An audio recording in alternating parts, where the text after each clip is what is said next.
그럼에도 불구하고 끝내 살아간다는 것은 김태환, 문장에 물들다 13. 30보다는 40이 40보다는 50이 더 빠르다. 이 황홀한 시간을 타고 우리는 내려가고 있다. 생물학적 나이는 허상.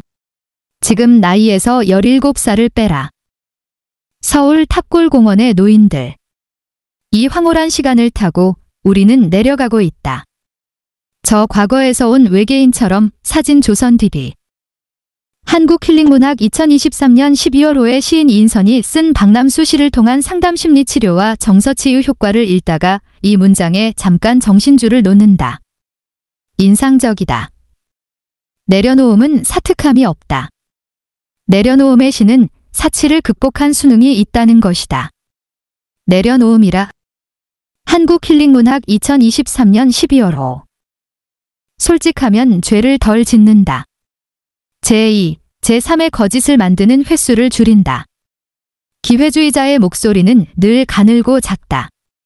몸집도 가늘고 작다. 자기 힘으로 성취할 능력이 없으면 기회주의자는 큰 사람 뒤에 숨어서 큰 사람을 조종한다. 내려놓음은 사특함이 없다. 내려놓음의 시는 사치를 극복한 수능이 있다. 스스로 도달한 경지이기 때문에 당연히 시 치유 효과가 배가 된다. 투쟁이 대상을 자의적으로 버리는 것은 타의적으로 포기한 것과 다르다. 선택적으로 버렸으므로 스스로 갈등 요소를 삭제해버린 것이다. 한국힐링문학 2023년 12월 호 중에서 박남수 시인의 시 떨어지는 시간을 읽어본다. 떨어진다. 저 위에서 아래로 떨어지는 시간을 이제까지 옆으로 흐르는 줄만 알았다. 중략. 떨어지는 시간은 내려올수록 속도가 빨라진다. 30보다는 40이, 40보다는 50이 더 빠르다. 이 황홀한 시간을 타고 우리는 내려가고 있다.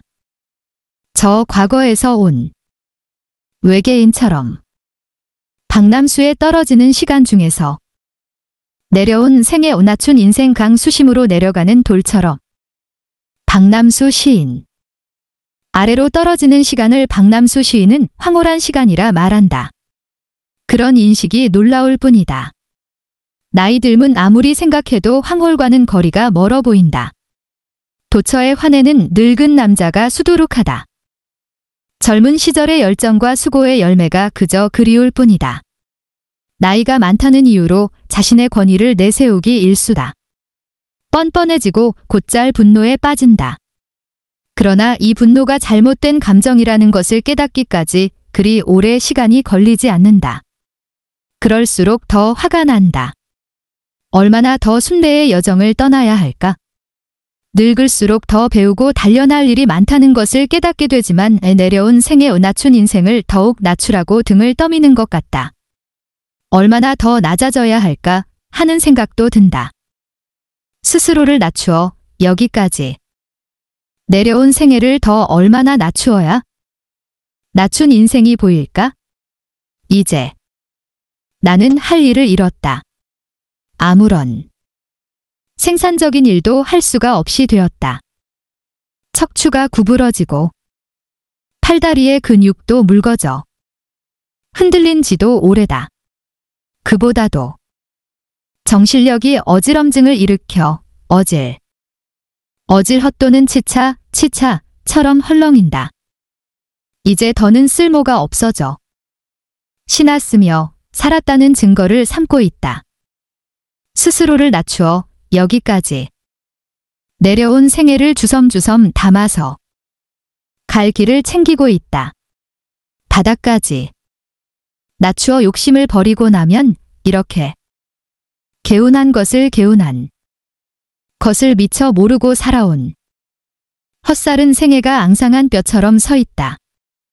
박남수의 시 거의 끝머리에서 중에서 하루 종일 TV 앞에서 오른팔이 아프면 왼팔로 머리를 받치고 길게 모로 누워있는 일요일 뒤 내용물은 서서히 금이 가면서 점점 지늘게 가까워지고 있다. 아시아나기 잔해에서 실신한 여자를 헬기가 끌어올릴 때 바람이 걷어올리는 붉은 팬티. 죽음은 그렇게 부끄러움을 모른다. 강 수심으로 내려가는 돌처럼.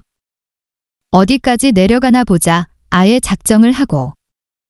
맨 밑바닥까지 내려온 덩어리 중략. 이것도 3이라며 삶은 욕설이리라. 황지우의 시 점점 지늘게 가까워지는 존재 중에서. 김형석의 인생문답 2022. 100세 스승 김형석 교수의 글을 읽다 보니 정신은 언제부터 늙는가 하는 문제를 두고 고민을 했다는 구절이 나온다. 이노로 스승이 얻은 결론은 사람의 정신력은 좀처럼 늙는 게 아니다는 것이다. 물론 50대쯤 되면 기억력이 약화된다. 깜빡깜빡 잊어버리는 일이 잦다. 왜냐하면 그 나이쯤 되면 기억력이 떨어지는 게 당연하다. 그런데 노 스승은 기억력이 멎으니까 그 대신 사고력이 올라간다고 설명한다. 사고력은 기억력보다 소중해요. 그래서 사람은 60세가 넘으면서 큰일을 하게 되는 거예요. 나이가 들어서 리더가 되는 것은 기억력은 멈춰지더라도 사고력, 창조력이 확장되기 때문에 가능한 거예요. 김형석의 인생문답 2022 중에서 사고는 머무르는 것이 아니다. 계속 진화한다. 지능을 예로 든다면 심리학에서 두 가지 종류로 설명한다. 유동성 지능, 플루이드 인텔리전스, 은 신경 발달, 영양, 질병, 노쇠, 건강과 연령 등 주로 신체적인 요인의 영향을 받는 지능이다. 개념 형성, 귀납적 추리, 기계적 암기, 도형지각 능력 등 정보 처리의 속도와 정확성에 관여하는 능력을 말하는데 이 유동성 지능은 10대 후반이 되면 완전히 발달하며 절정기를 이룬다. 그러나 성인이 되면서 점점 낮아지기 시작한다. 신체적 능력과 비슷하다. 반면 결정성 지능, 크리스탈라이즈드 인텔리전스, 은 경험과 교육, 그리고 훈련을 통하여 얻은 지식과 능력을 말한다. 이 결정성 지능은 풍부한 상식, 적절한 어휘를 동원해 상황에 맞는 언어를 구사하는 능력, 독해력, 문제 해결 능력, 커뮤니케이션 능력과 관련이 있다.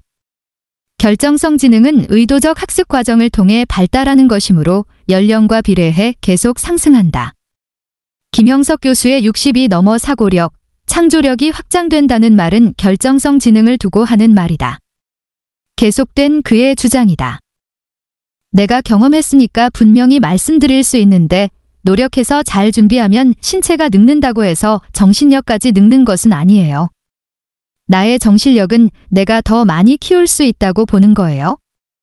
의사나 과학자들 가운데 인생을 길게 보는 사람들에 의하면 뇌의 기능은 좀처럼 늙지 않는다고 해요. 과학적 실험도 그런 걸 증명하고 있다고 보죠. 김형석의 인생문답 중에서 40이 되면 마음의 지진이 일어난다. 용. 김해남의 만일 내가 인생을 다시 산다면 2022. 30년 동안 정신분석 전문의로 일해온 저자 김해남, 가 40이 된 이들에게 해주고 싶은 말들을 담은 만일 내가 인생을 다시 산다면 2022를 읽는다. 이 책은 올해를 대표하는 베스트셀러 중 한 권이다.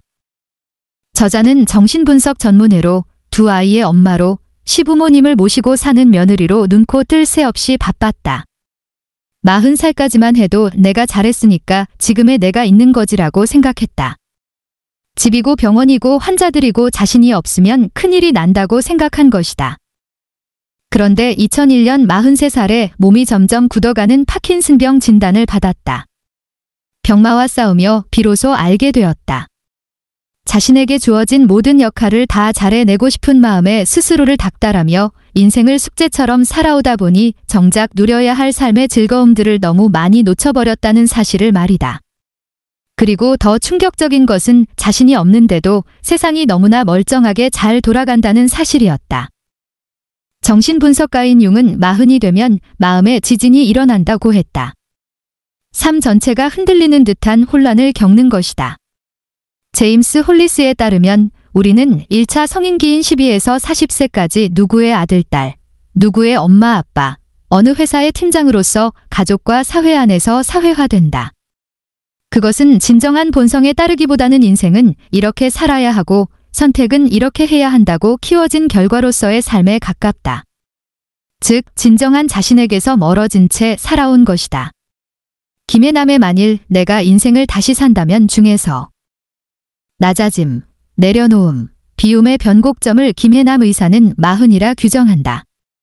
마흔이 되면 우리가 보낸 시간들이 오롯이 기록된 과거의 책장을 넘기며 이제껏 열심히 읽어온 삶을 돌아보게 된다는 것이다. 그 과정에서 모든 것을 손에 넣었다 해도 내가 누구이고 내가 하고자 하는 일이 무엇인지, 그리고 단 한 번뿐인 인생에서 내가 성취한 게 과연 가치가 있는 것인지에 대한 회의가 몰려온다. 김해남은 아직도 원하는 것이 많은데, 아직도 하고 싶은 일이 많은데 시간은 계속 흐르고 우리에게 남은 선택의 폭은 점점 줄어만 간다고 말한다. 점점 나이가 들며 내가 세상의 중심이 아니라는 걸 깨닫게 된다. 출근길에 10,000원 버스 안, 두 승객이 하나의 손잡이를 붙잡고 있다. 사진 조선 TV. 나이가 들면서 40에서 50으로, 50에서 60으로 갈수록 선택할 게 점점 줄어들음을 알게 된다. 그전부터 이미 알고는 있었지만 내가 세상의 중심이 아니라는 걸 깨닫게 된다. 물론 내 인생의 주인공은 나다. 이 인생의 주인공이자 공동체의 일원이며 전체의 일부다. 하지만 나는 세계의 중심은 아니다. 자기 자신밖에 관심이 없는 사람은 본인이 세계의 중심에 있다고 생각한다. 이런 사람들에게 타인이란 나를 위해 뭔가를 해줄 사람에 불과하다. 그러나 그 기대가 번번이 깨짐을 느낄 수밖에 없다. 그래도 잘못된 관념을 고집하면 점점 인색해진다. 타인에게 그리고 자신에게. 가시미 이치로 고가 후미타케의 미움받을 용기 2022. 철학자, 우리는 모두 저기에 있어도 좋다는 소속감을 갖기를 원해. 하지만 아들러 심리학에서는 소속감이 가만히 있어도 얻어지는 것이 아니라 공동체에 적극적으로 공헌해야 얻을 수 있는 것이라고 보았네. 청년, 적극적으로 공헌한다. 그게 무슨 뜻이죠? 철학자, 인생의 과제에 직면하는 걸세. 즉 1. 교우, 사랑이라는 인간관계의 과제를 피하는 것이 아니라 적극적으로 받아들이는 거지. 만약 자네가 세계의 중심이라고 한다면 공동체에 공헌하겠다는 생각을 눈꼽만큼도 하지 않을 걸세. 모든 타인이 나를 위해 무언가를 해주는 사람이니 굳이 내가 나서서 행동할 필요는 없으니까. 하지만 자네도 나도 세계의 중심이 아니야. 내 발로 인간관계의 과제에 다가가지 않으면 안 되네. 이 사람은 내게 무엇을 해줄까? 가 아니라 내가 이 사람에게 무엇을 줄 수 있을까?를 생각해야지. 그것이 공동체의 공헌, 커미트 하는 길일세. 가시미 이치로 고가 후미타케의 미움받을 용기 2022 중에서 정년퇴직을 하자마자 생기를 잃는 사람이 있다. 회사라는 공동체에서 떨어져 나와 지위도 명함도 이름도 없는 그저 평범한 사람이 되는 것, 즉 보통이 되는 것을 받아들이지 못하고 순식간에 늙는 것이다. 하지만 정년퇴직이란 단순히 회사라는 작은 공동체에서 떨어져 나온 것에 불과하다. 보다 큰 공동체에는 여전히 속해 있다. 지구라는, 우주라는 공동체에. 심리학자 아들러가 말하는 공동체란 가정이나 회사같이 눈에 보이는 것만이 전부가 아니다. 눈에 보이지 않는 인연까지 다 포함되어 있다. 예를 들어 그가 빵 한 조각을 사고 그 대가로 동전 한 입을 지불했다고 하지? 그 지불한 동전은 빵가게 주인에게만 가는 게 아니네. 밀과 버터의 생산자들, 그리고 밀과 버터를 운반하는 유통업자들, 연료를 판매하는 업자들, 나아가서는 산유국 국민들까지 여러 사람에게 돌아갈 걸세. 줄줄이 엮여 있지? 인간은 공동체를 떠나서 홀로 될 수도 없거니와 홀로 살 수도 없어. 미움받을 용기 중에서 김미경의 에세이 김미경의 40 수업 2023. 김미경의 에세이 김미경의 40 수업 2023. 도 나이 듦에 대한 이야기를 하며 40에다 밑줄을 그었다. 40은 계산법을 바꿔야 하는 대변혁의 시기라는 것이다. 40은 좋아하는 일을 시작해도 충분한 나이다. 10년 안에 뭔가 이루지 못하면 안 된다는 조급함과 성급함이 오히려 독이 된다. 좋아하는 것을 시작해도 넉넉한 나이가 40이다. 40이란 나이에 짓눌려 좋아하는 것도 시작하지 못하는 실수를 범하지 말라고 권한다. 우리나라는 유독 나이에 대한 고정관념이 강하다. 세상은 너무 빨리 바뀌었는데 나이에 대한 고정관념은 30년 전에 멈춰 있는 경우가 많다. 그래서 나는 반드시 내 나이에서 17살을 빼라고 말한다. 덕담처럼 말하는 나이, 기분 좋으라고 하는 말이 아니다. 수명이 갑자기 늘어난 지금은 오히려 지금의 생물학적 나이가 허상일 수 있다. 지금 나이에서 17살을 뺀 나이, 당신에게 남아있는 나날.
영화 남아있는 나날 1994의 한 장면.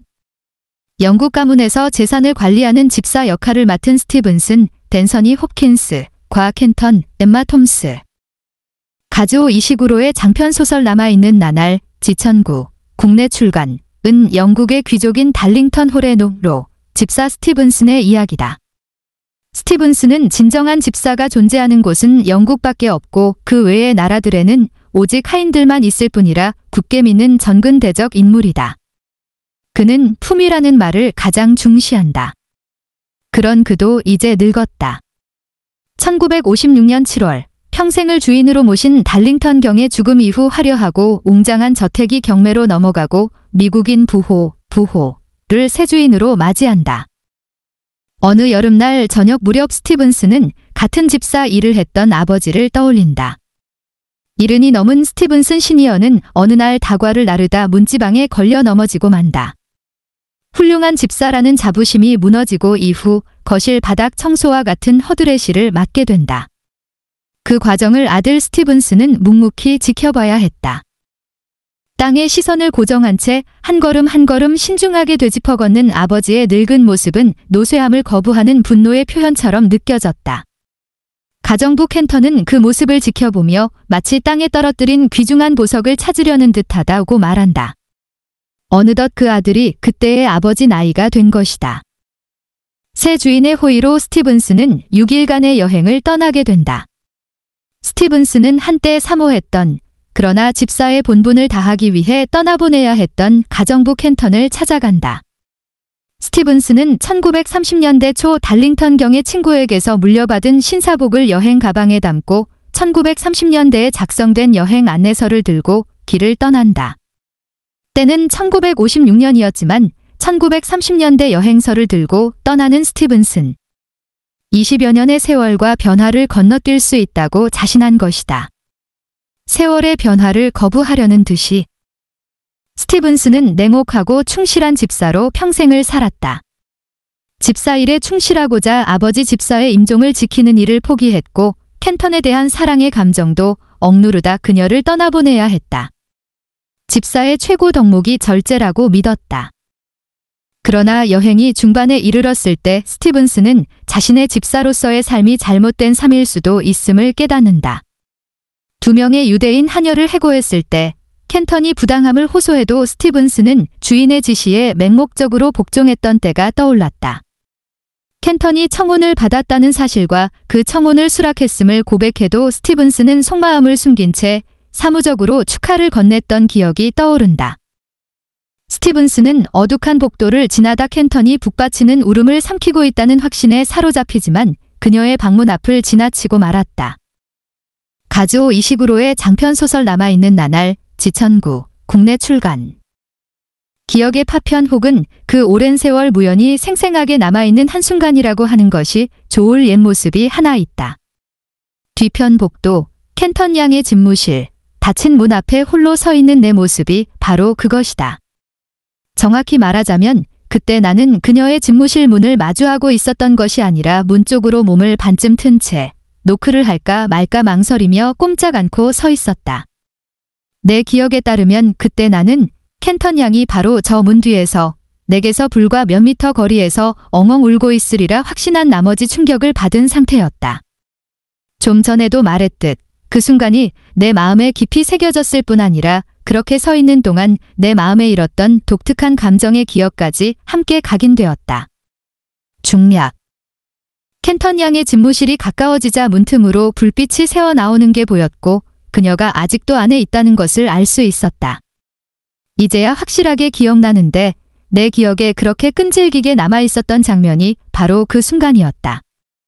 그때 나는 쟁반을 받쳐든 채 어두컴컴한 복도에 잠시 멈춰 섰는데 저 문 안쪽 바로 몇 미터 앞에서 켄턴 양이 울고 있을 것 같은 확신이 걷잡을 수 없이 커지고 있었다.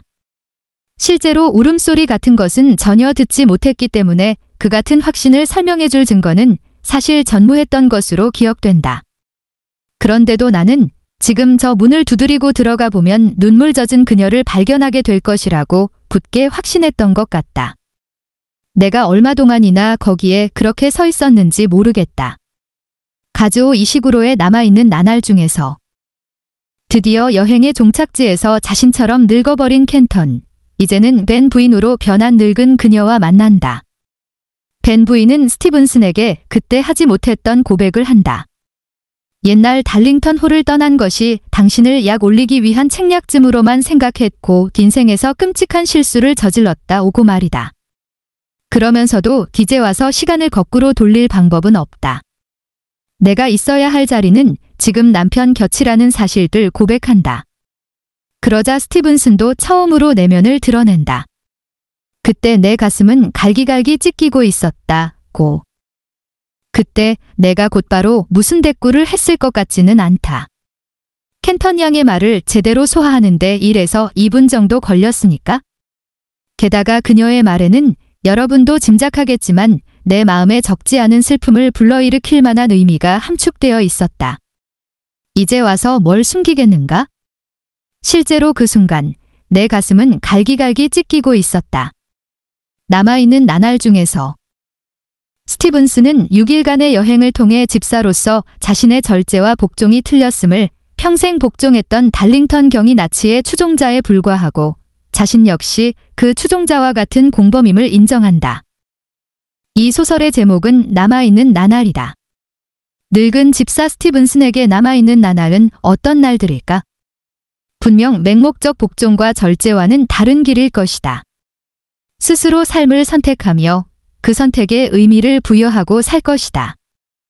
이 소설은 독자에게 반문한다. 당신에게 남아있는 날들은 무엇이냐고. 계속해서 내 길을 가야 합니다. 한동일의 라틴어 인생문장 2023. 국내 최초, 동아시아 최초의 교황청 대법원 로터 로마너 변호사인 한동일이 펴낸 라틴어 인생문장 2023을 읽는다. 그는 서강대에서 라틴어 수업을 맡아 진행했고 연세대 법무대학원에서 유럽법의 기원과 로마법 수업을 강의했다. 서강대에서 진행한 라틴어 수업은 타교생 및 외부인까지 청강하러 찾아오는 최고의 명강의로 평가받았다. 책을 쓰며 방황하던 10대 소년 한동일, 진리를 목마르게 찾아 헤매던 20대와 30대 청년 한동일의 모습이 떠올랐다고 한다. 그 시절, 소년과 청년이 불안과 열망으로 들끓던 시절, 마음을 어루만져 주었고 나아갈 길을 알려주는 북극성이 되어주던 라틴어 문장을 책에 담았다. 일부를 소개하면 이렇다. 영원히 살 것처럼 꿈꾸고 내일 죽을 것처럼 살아라. 식 헤이비어스 쌈니엄. 유티 비바즈 인 셈피터넘. 식 애님 비바즈.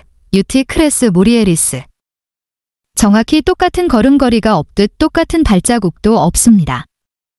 우리는 한 발엔 죽음, 한 발엔 삶을 얹고 때론 휘청거리며 때론 우직하게 힘을 주며 인생을 걸어갑니다. 이것이 산다는 것입니다. 이 세상에 우연히 내던져진 존재인 나는 내 육신에 올라타 웃고 울고 기뻐하고 슬퍼하고 때론 아무 감정 없이 그냥 멍하니 있기도 합니다. 때로는 선물처럼 다가온 사랑 때문에 아파하며 그리워하고 설레기도 합니다. 이것이 바로 그럼에도 불구하고 끝내 살아간다는 것입니다. 그러므로 오늘도 내일도 그 다음 날도 계속해서 내 길을 가야 합니다. 베럼터맨 포어테트 미 호디 이티 크레스 이티 시켄티 다이 엠별러레이. 한동일의 라틴어 인생 문장 중에서